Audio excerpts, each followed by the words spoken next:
Mic चालू कर दो के लिए दास आ गया और आप सब क्षमा कीजिए और आइए अप्पू जी महाराज जी की दिव्यवाणी सुने। आप सभी भक्तों को बारंबार प्रणाम, सभी भक्तों की चरण रज को प्रणाम। एक बार मेरे संग बोलिए, बोले हे नाथ, मैं आपको कभी भूलू नहीं। हे नाथ, मैं जैसा हूँ, मैं जैसी हूँ, आपकी हूँ। हे प्रभु, हम पापी हैं, अधम हैं, नीच हैं, दुष्ट हैं, पर जैसे हैं आपके हैं। हे नाथ, हमें स्वीकार कीजिए। हे नाथ, हमें स्वीकार कीजिए। पूज्य महाराज जी के चरणों में बारंबार प्रणाम। ब्राह्मण, क्षत्रिय, वैश्य और हम चारों एक पिता की संतान है। अच्छा बताओ, भगवान के मुख से ब्राह्मण का जन्म हुआ, भुजाओं से क्षत्रिय का, जंघाओं से वैश्यों का और चरणों से शूद्रों का। तो ये बताओ, चारों के पिता कौन हुए? भगवान हुए कि नहीं? तो चारों एक ही बाप की संतान है। तो जब चारों एक बाप की हैं, तो फिर लड़ाई किस बात की है? फिर झगड़ा किस बात का है? इसलिए सब लोग गले मिलकर रहो। राह में आए जो दीन दुखी, सबको गले से लगाते चलो, यही धर्म है। परहित सरिस धर्म नहीं भाई, सबको गले लगाना, सबकी सेवा करना। अपनी माँ की सेवा करो ऐसे कि कोई माँ वृद्धाश्रम ना जाए, अपने पिता की सेवा करो ऐसे कि खुशी के आंसू निकल पड़े पिता के। और पिता, इसलिए कथाओं से केवल ये सीखना है कि सबसे पहला कार्य है हम सनातनियों को संगठित होना चाहिए। तक राज्य केवल विदेशी आक्रांताओं ने इसलिए कर लिया क्योंकि हम आपस में मिलजुल के नहीं रह पाए। अभी भी हम समाज में देखते हैं कोई इस जाति का नारा लगा रहा, दिव्यांग शूद्रो अजायता। हम चारों एक पिता की संतान है, इसलिए हम भारतीय लोग आपस में ब्राह्मण, क्षत्रिय, वैश्य, शूद्र यदि मिलजुल कर रहेंगे, यदि हम मिलकर रहते तो क्या हमारा देश गुलाम होता? अंग्रेजों ने क्या नारा दिया था? फूट डालो और जोर से फूट डालो। ये अंग्रेजों ने नारा दिया, हम सनातनियों को आपस में लड़ाया और हमारी लड़ाई का भरपूर फायदा उठाया। मुगलों ने चाहिए आपस में मिलजुल के रहना चाहिए। जहाँ सुमति तहाँ संपत्ति नाना, जहाँ कुमति तहाँ विपत्ति निदाना।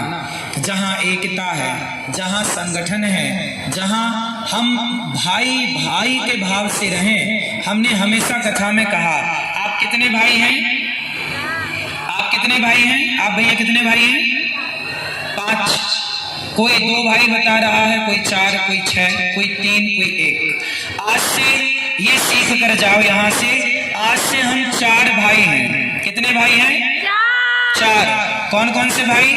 ब्राह्मण, क्षत्रिय, वैश्य और शूद्र। हम चारों एक पिता की संतान हैं। ब्राह्मणों से मुखमासिद बाहु। तो सभी लोग आपस में भगवत चर्चा करें। जय श्री कृष्णा, जय श्रीमन्नारायण, हर हर महादेव बोलकर अपनी बात को प्रारंभ करें। पूज्य महाराज जी पूरे भारत के कोने कोने में जाते हैं, देश विदेश हर जगह जाते हैं और धर्म की ध्वजा को लहराते हैं। हम सभी जनमानस का परम धर्म है कि हम इन कथाओं को केवल सुने ही ना, सुन करके धारण भी करें। और धारण क्या करें?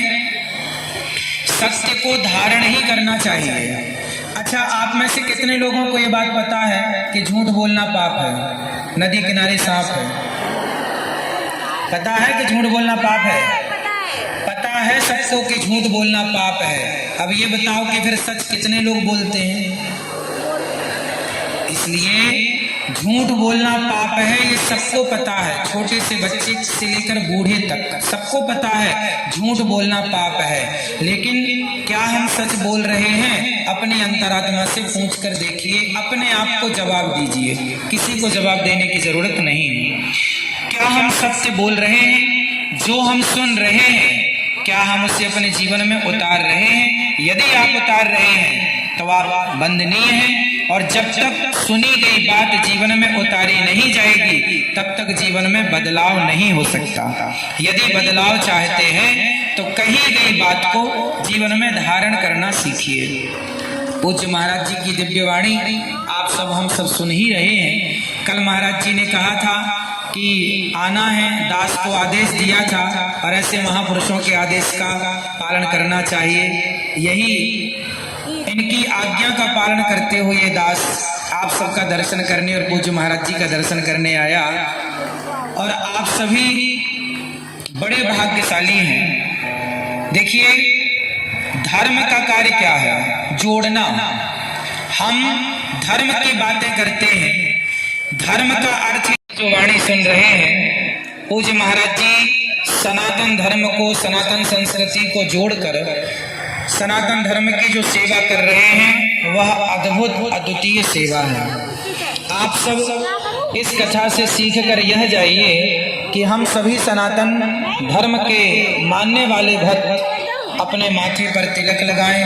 उठाकर ये दास अनिरुद्ध अपने माथे पर रखता हुआ सब जय श्रीमन नारायण।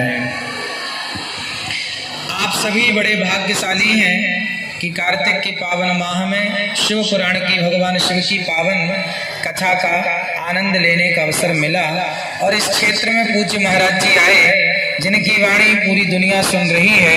और कल महाराज जी ने अकस्मात कृपा की और गौरी गोपाल आश्रम आकर बहुत सुंदर वृद्धों की सेवा और बहुत सुंदर भोजन भंडारा। और सबसे बड़ी प्रसन्नता का विषय यह है कि वृद्ध माताओं के लिए एक नए भवन का भी निर्माण आप करवा रहे हैं, उसके लिए बहुत बहुत साधुवाद।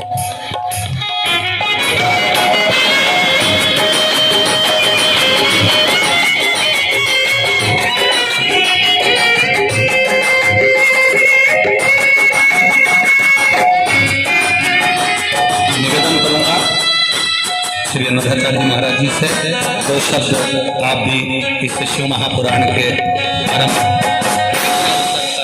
अवश्य कहें।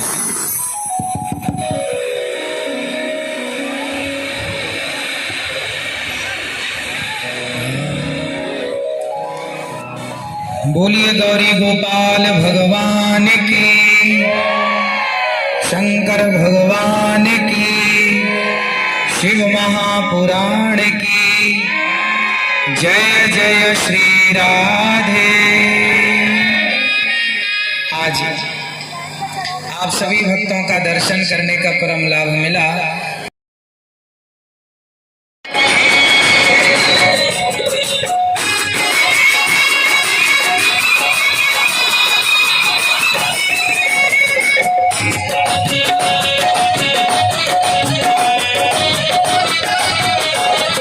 राम की नाती है सीता की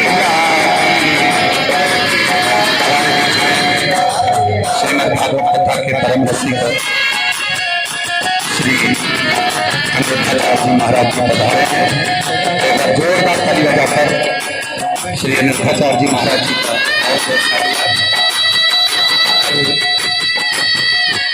हम जब